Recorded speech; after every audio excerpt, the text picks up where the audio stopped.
पिछले 6 महीने से मेरा फ़ोकस लगभग ख़त्म हो गया था। लेकिन सिर्फ़ 7 दिनों का डोपामाइन डिटॉक्स ने उस फ़ोकस को वापस लौटा दिया।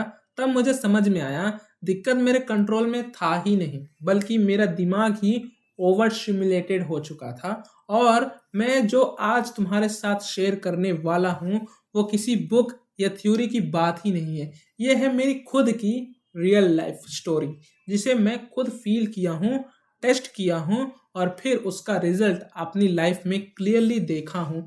और आज के वीडियो में मैं सिंपल तरीके से डोपामिन डिटॉक्स क्या होता है और कैसे सिर्फ 7 दिनों के बाद ही फ़ोन तुम्हें कंट्रोल नहीं करेगा, बल्कि तुम फ़ोन को कंट्रोल करोगे। सुबह जैसे ही आंखें खुलती हैं, हम बिना सोचे समझे सीधा फ़ोन हाथ में उठा लेते हैं और दिन की शुरुआत वहीं से ही कर देते हैं। बेड से उठने से पहले ही हम इंस्टाग्राम स्क्रॉल करना स्टार्ट कर देते हैं और हमें पता भी नहीं चलता है कब टाइम निकल जाता है। जब भी हम पढ़ाई कर रहे होते हैं, तब एक नोटिफिकेशन आता है और हमारा पूरा का पूरा ध्यान तुरंत भटका के चले जाता है।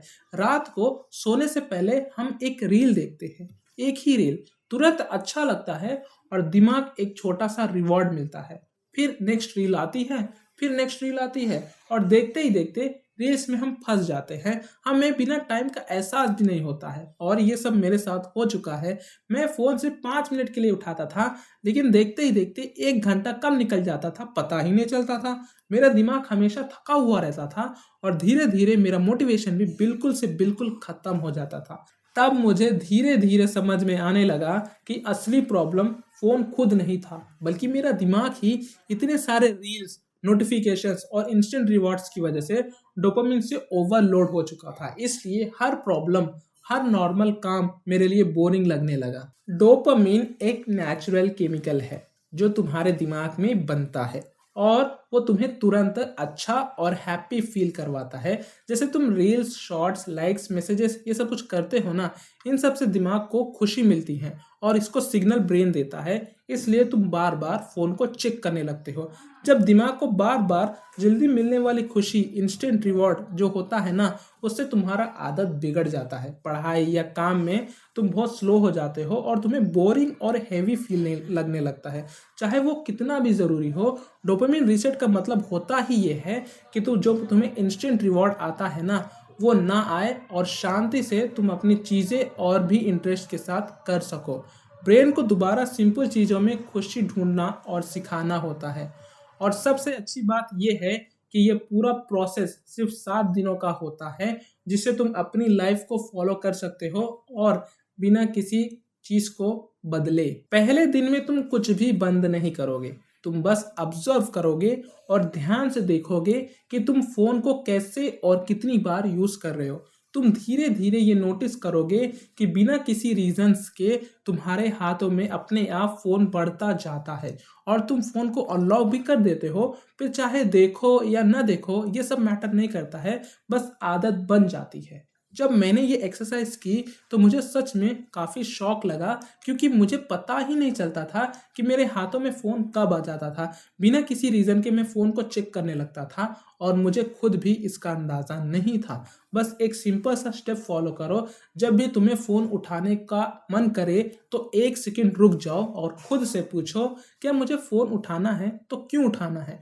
और ये सच में ज़रूरी है। और बस इसकी आदत हो जाए तो फ़ोन हाथ में आएगा ही नहीं। असली बदलाव तब शुरू होता है जब तुम अपनी आदतों का एहसास हो जाता है और क्लियरली देख पाते हो कि तुम क्या कर रहे हो। दूसरे दिन तुम अपने फ़ोन की सबसे बेकार चीज़ जो है नोटिफिकेशंस को बंद करोगे।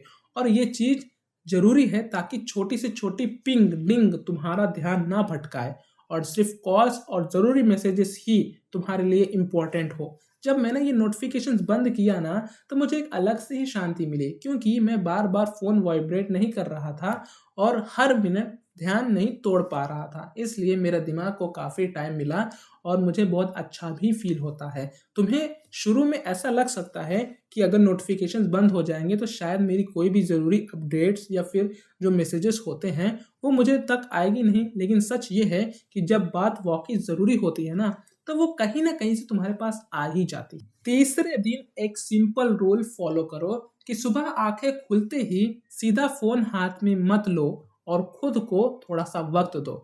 सुबह के पहले 30 मिनट फ़ोन से दूर हो जाओ, आराम से ब्रश करो, पानी पियो, थोड़ा-सा बाहर देखो और अपने दिन की शुरुआत शांति से करो।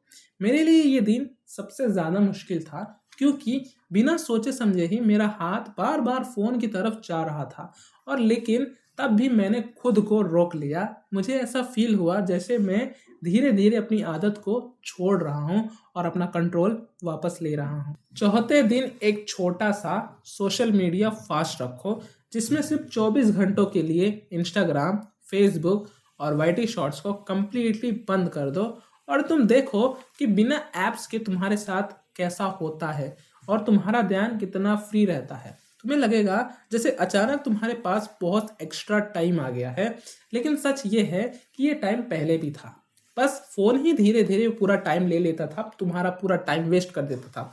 उस दिन बस वॉल पर निकल जाओ, ईयरफ़ोन्स लगा लो और आस-पास की हवा को हल्का-सा म्यूज़िक के साथ एन्जॉय करो और काफ़ी टाइम बाद तुम्हें अच्छा हल्का और फ्री थोड़ा रिलैक्स्ड फ़ील होगा, जैसे दिमाग पर कोई एक्स्ट्रा प्रेशर हट गया हो। 5वें दिन एक इम्पॉर्टेंट चीज़ करो, जब तुम्हें खाली फ़ील हो, तो तुरंत फ़ोन उठाने की आदत जो होती है, उसको रोक दो और खुद को थोड़ा-सा वक़्त दो।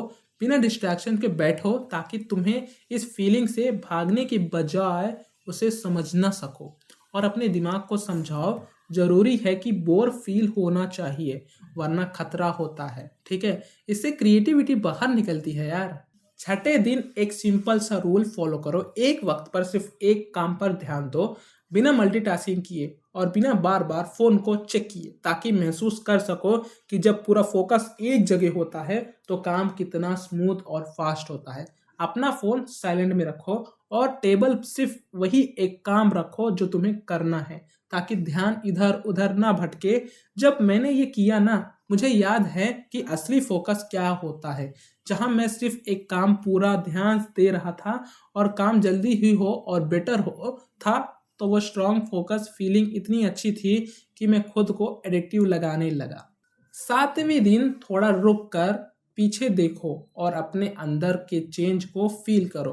तुम नोटिस करोगे कि तुम पहले से ज़्यादा शांत हो गए हो और तुम्हारा माइंड भी थोड़ा क्लियर और हल्का सा लग रहा है। बिना इतने डिस्ट्रैक्शंस के फ़ोन तब भी तुम्हारा लाइफ का हिस्सा रहेगा और पूरी तरह से रहेगा और इसकी ज़्यादा ज़रूरत नहीं होती है, लेकिन अब वो कंट्रोल नहीं करेगा, बल्कि तुम डिसाइड करोगे कि कितनी देर उसको यूज़ करना है। और मेरे लिए ये सबसे बड़ी जीत थी, क्योंकि मैं बाद में फ़ोन को छोड़ना चाहता था और ये मेरे कंट्रोल में था ही नहीं, लेकिन ये चीज़ मेरी जीत लगा दी। इस प्रोसेस के बाद तुम्हारा ध्यान पहले से ज़्यादा स्ट्रांग होगा और तुम बिना जल्दी डिस्ट्रैक्ट हुए काम पे ऊपर अच्छे से फोकस कर सकते हो। धीरे-धीरे तुम महसूस करोगे कि तुम्हारी एनर्जी वापस आ रही है और तुम बाहर से इतने थके हुए फील नहीं करोगे, तो तुम अच्छा फील करोगे कि तुम्हारे अपने आप पे कंट्रोल आ गया है और तुम खुद को प्राउड महसूस करोगे। और सबसे ज़रूरी बात ये है कि तुम्हें महसूस होगा कि तुम अपनी लाइफ के डिसीजंस खुद ले सकते हो और कंट्रोल तुम्हारे हाथों में रहेगा। तुम वीक नहीं हो और तुम में कोई प्रॉब्लम ही नहीं है, बस तुम्हारा दिमाग ही ज़्यादा रील्स के चक्कर में पड़ गया था। इंस्टेंट मज़ा उसको चाहिए था, ये आदत थी और ये वक्त है कि अब तुम्हें बदलना चाहिए। अगर तुमने ये वीडियो यहाँ तक देख लिया है, तो इसका मतलब सच है में तुम चेंज होना चाहते हो और अगर हाँ, तो बिल्कुल चेंज होना पॉसिबल है। अगर ये वीडियो हेल्पफुल लगा तो लाइक करो यार, सब्सक्राइब करो, कमेंट में अच्छे से लिखो कि क्या तुम्हें सबसे ज़्यादा प्रॉब्लम लगा इन 7 दिनों में। मुझे कमेंट में ज़रूर बताना, ठीक है?